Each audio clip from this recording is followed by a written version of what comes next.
isang sikat na kasabihan, ang buhay ay parang gulong. Minsan nasa ibabaw, minsan nasa ilalim. May negosyo ako that time. So, kumbaga nangontrata kami ng mga house and lot, ng mga bahay, gumagawa kami. Tapos meron din ako na nag-franchise ako ng isang skin clinic. Kaya lang alam mo dumating sa time na kailangan mong magkaroon ng another opportunity kasi baksak na ng negosyo namin. Ang success pala, bago ka maging successful, nire-ready ka. Kasi dati parang bago ako mag-uno, sinisi ko, sabi ko, bakit ganon? Hindi naman ako masama na tao. Pero bakit? Lahat ng naipundar ko wala. Kasi wash out talaga ako nung nag-uno ako. Negative. Alam mo yung negative million? Na hindi mo alam kung makaka-recover ka pa. Hindi mo alam kung saan ka kukuha ng pag-asa. To every journey to success, there will always be struggles and bumps that might take you down, but remember your promising finish line and to get back up. You will rise, fall, but be determined to rise again. Isang magandang halimbawa dyan ng ating pambansang kamao na si Manny Pacquiao. Nanalo, natalo, pero hindi siya nawala ng pag-asa at nanatiling passionate sa kanyang buhay at karera. Ganyan din sa pagnenegosyo.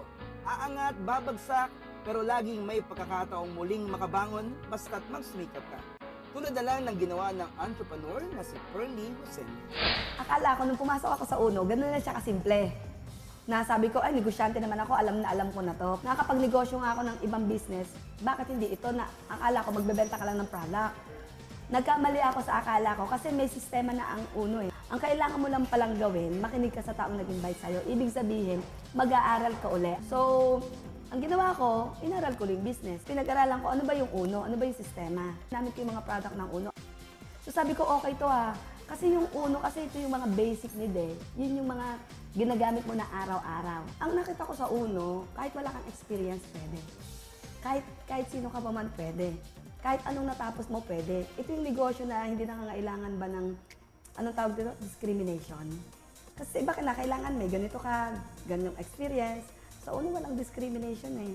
Kahit sinong pwede, basta may pangarap, willing matuto, magiging successful ka sa business na to. Ang the best part niyan, marami kang tao na nai-inspire, na natutulungan, na ma-achieve yung pangarap nila. Naging successful ka, kumita ka ng maganda, pero hindi ka na kailangan ng malaking kapital. And because of Uno, I travel, I've been to Europe. Imagine mo, 16 days nag-travel ka, nag-cruise ship ka. Tapos, ang best part pa niya, naikot mo yung buong Europa. At hindi lang siya, Europe. This December, nagpunta kami ng Hong Kong, kasama ko yung mga grupo ko. Alam mo yung hindi siya mababayaran ng pera. Alam mo, nung nakita kong Uno, nagkaroon ako ng hope at saka chance para mabagong buhay ko. So sabi ko, kung ito yung paraan para maibalik ko whatever losses na meron ako, tinodo ko siya. Number 1, inaral ko siya. Number 2, nagkaroon ako ng paniniwala sa kumpanya. Sa produkto muna, importante. Dapat be the product of your product. Paano mo paniwala ibang tao kung hindi ka naman naniniwala sa sarili mo?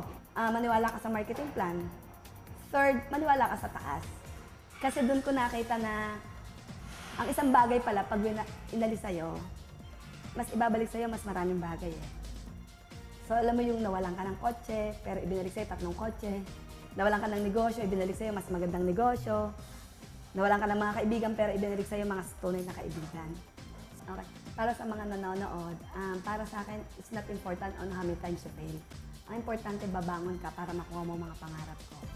Lagi ko sinasabi, you have to believe in yourself. You have to believe in God. Everything may purpose siya eh, kung bakit nangyayari sa isang bagay. Huwag ka matakot magkamali. Kasi sa pagkakamali doon ka natututo eh. Maniwala ka lang sa sarili mo. Kung ako, nagawa ko, nadapa, nakabangon,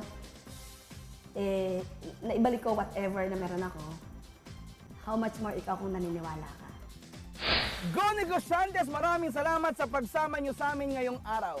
Sana'y nakapulot kayo ng mga aral at inspirasyon para sa pag-unlad ng inyong negosyo. See you again next week! Ako po si Amazing Betong Sumaya at ito ang SME Go, powered by Go Negosyo.